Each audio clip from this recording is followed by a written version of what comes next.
একদিন একটি মেয়ে হাঁটতে গিয়ে একটি প্রাণীর বাচ্চা দেখতে পায়। তো প্রথমে বুঝতে পারে না অ্যাকচুয়ালি কী এটা। তো প্রথমে সে ভাবে হয়তো এটা ইঁদুর হবে। তো সেটাকে সে প্রথমে কাঠি দিয়ে তোলে এবং ঠিক করে যে সে সেটাকে বাঁচাবে। প্রথমে আগে তার মাকে খোঁজে আশেপাশে, কিন্তু তার মাকে সে কোথাও দেখতে পায় না। তো সে বুঝতে পারে যদি একে এখানে ফেলে রাখি তো এ মারা যাবে। তো তাই তাকে নিয়ে সে বাড়িতে নিয়ে আসে। সে ঠিক করে এ যাই হোক না কেন তাকে সে বাঁচাবেই। তো ফাইনালি তার সেবা শুশ্রূষা শুরু করে। তাকে দুধ প্রথমে সিরিঞ্জ দিয়ে দুধ খাওয়াতে শুরু করে। কিছুদিন পর সে দুধ খায় এবং ঘুমোয়।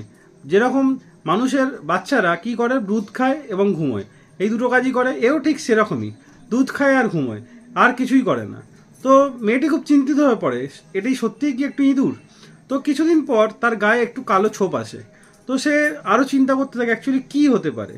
তো সে রেগুলার টাইমলি তাকে দুধ খাওয়ায় এবং তাকে একটা জায়গায় রাখে, তার সেবা শুশ্রূষা করে এবং সবসময় তাকে খেয়াল রাখে সে কি করছে। ফাইনালি তার গায়ে কালো ছোপ আসার পর সে বুঝতে পারে এটি একটি কাঠবিড়ালির বাচ্চা।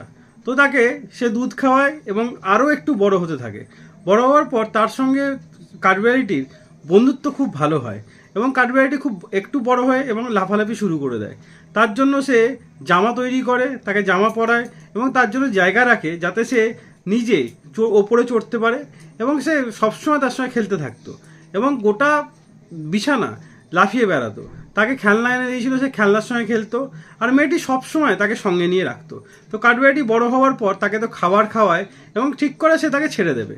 সে তাকে ছেড়ে দেওয়ার পর সে ভাবে যে এটাই হয়তো তার সঙ্গে শেষ সম্পর্ক। কিন্তু কিছুদিন পর কাঠবিড়ালিটি তার জন্য পাইন কর্ন ওপর থেকে গাছ থেকে পাইন কর্ন পেড়ে দেয়। সে ভাবে যে কোনো বাচ্চা হয়তো এটা ইয়ার্কি করছে, কিন্তু সে দেখে সেই কাঠবিড়ালিটি তার জন্য পাইন কর্ন নিয়ে এসছে। তো সে দেখে প্রচণ্ড খুশি হয় সেই বাচ্চাটি, সেই কাঠবিড়ালিটির বাচ্চা। সে যখনই বেরোতো কাঠবিড়ালির বাচ্চারা সেখানে আসতো। কাঠবিড়ালির বাচ্চার জন্য সে প্রচুর খাবার রাখতো। সে তার বন্ধুদেরও সঙ্গে নিয়ে আসতো কাঠবিড়ালির সেই খাবার খাওয়ার জন্য। তারা তো খেতই এবং অনেক আরও পাখিরা এসে সেই খাবারটি খেত। কিছুদিন পর সেই কাঠবিড়ালিটি আরও অনেক বাচ্চা দেয়।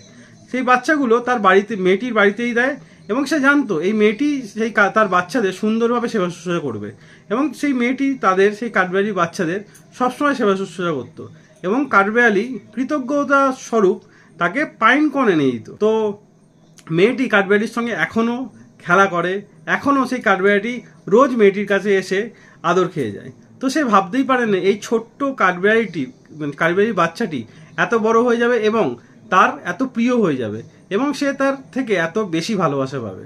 তো তাকে বাঁচানোর জন্য সে তার কৃতজ্ঞতা স্বরূপ কখনোই মেয়েটির থেকে দূরে যায় না এবং মেয়েটির বন্ধুত্ব স্বরূপ সে সবসময়